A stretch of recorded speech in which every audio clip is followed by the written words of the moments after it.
On va parler de ces atomes qui sont finalement les atomes les plus courants dans votre corps. Un petit diagramme à droite qui vous montre que, voilà, en plus de l'hydrogène, carbone, oxygène, azote, puis le calcium dont on vient d'entendre parler et quelques autres, sont nos constituants principaux. Et quelle est leur origine? En fait, on se pose rarement la question d'où viennent ces atomes qui nous constituent? On les ingère tous les jours dans les plantes. Ils viennent de l'atmosphère, ils viennent du sol. Mais comment sont-ils arrivés sur Terre? On a tendance à penser qu'ils ont toujours été là, en fait, qu'ils sont arrivés en même temps que le Big Bang, en même temps que la création de toute la matière. Eh bien, ce n'est pas du tout le cas. En fait, au moment du Big Bang, il y a eu la création des particules élémentaires, les électrons, les protons, les neutrons. Un proton, c'est un noyau d'hydrogène. C'est vraiment l'atome le plus simple. C'est celui qui est en haut à gauche du tableau périodique que vous voyez ici. Et pour former d'autres atomes, ce n'est pas si simple, en fait, parce qu'il faut rajouter à chaque fois des protons dans le noyau, et les protons étant chargés positivement, ils se repoussent. Donc ils n'ont pas envie d'être à côté. Du coup, il faut des très fortes températures, des très fortes pressions pour forcer ces protons à se rapprocher. Une fois qu'ils sont suffisamment proches, là, il y a une autre force qui prend le relais et qui les colle ensemble. Donc pendant le Big Bang, il y avait effectivement des très hautes températures, très hautes densités, et l'atome d'hélium a pu se former, qui est ici, donc le numéro 2, voilà, le 2 protons, 2 neutrons, donc c'est le numéro 2 sur le tableau des éléments. Un tout petit peu de lithium, mais ça n'a duré que 20 minutes. Tenez-vous bien, au début de l'univers, la nucléosynthèse, donc la synthèse de noyaux, n'a duré que 20 minutes. Pourquoi? Parce que très vite, l'univers est entré en expansion tellement rapide qu'il s'est refroidi trop vite. C'était trop froid et trop peu dense pour former d'autres noyaux d'atomes. Et ça a duré comme ça pendant 250 millions d'années. L'univers est resté avec hydrogène, un peu d'hélium, un tout petit peu de lithium, et c'est tout. Et au bout de 250 millions d'années, les premières étoiles sont apparues. Quand l'univers s'est suffisamment refroidi, la matière a pu se condenser pour former des étoiles, et au centre de ces étoiles, la température et la densité ont pu réaugmenter suffisamment pour re-amorcer les réactions nucléaires.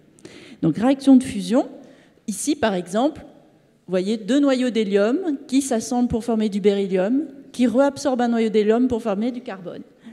Donc nous voilà enfin dans le règne de l'univers organique, et cœur des étoiles, plus la température augmente, plus les réactions de fusion peuvent aller jusqu'à des noyaux de plus en plus lourds, jusqu'au fer. Donc voilà tous les noyaux qui se forment en différentes couches. Et l'avantage de l'étoile par rapport au Big Bang, c'est que grâce à sa gravité, elle ne va pas entrer en expansion, elle va continuer à fusionner ces atomes pendant des millions, voire des milliards d'années. Ce qui permet d'arriver effectivement à des atomes du type du fer. Le problème, c'est que le fer, donc, c'est l'atome le plus stable qui existe, et pour aller plus loin, ça consomme de l'énergie. L'étoile ne peut pas le faire en son cœur, et à ce moment-là, ces étoiles massives, le cœur s'effondre sur lui-même, et il y a une explosion gigantesque. Pendant que le cœur s'effondre, les parties externes entrent en explosion, une gigantesque explosion qu'on appelle une supernova. Pendant cette explosion, il peut y avoir à nouveau synthèse de nouveaux atomes jusqu'au rubidium grâce aux températures. Alors ce n'est pas la seule contribution à la formation des éléments du tableau périodique. Les étoiles comme le Soleil font aussi leur part du travail.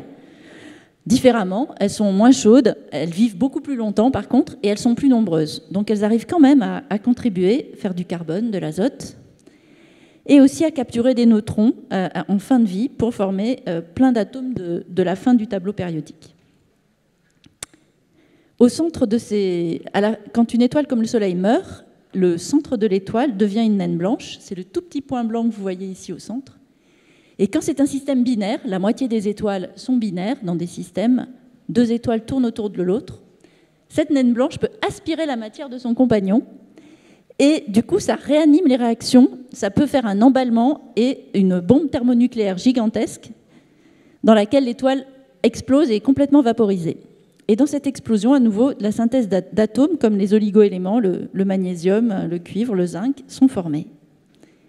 Et puis un troisième type d'explosion qui crée des atomes et qui a été découvert très récemment, il y a 2 ans, par des ondes gravitationnelles, c'est la fusion d'étoiles à neutrons. Une étoile à neutrons, c'est le reste d'une supernova. C'est extrêmement compact, 20 km, minuscule, mais bourrés de neutrons collés les uns contre les autres. Et quand il y en a deux qui fusionnent, ça donne un événement d'une extrême violence avec les deux qui fusionnent, mais une partie de la matière qui est réjectée et dans laquelle se forment tous les éléments très très lourds du tableau périodique. Et comment est-ce que tout cela est arrivé sur Terre ? En fait, la matière qui est expulsée dans le milieu interstellaire va se recondenser pour former de nouvelles étoiles.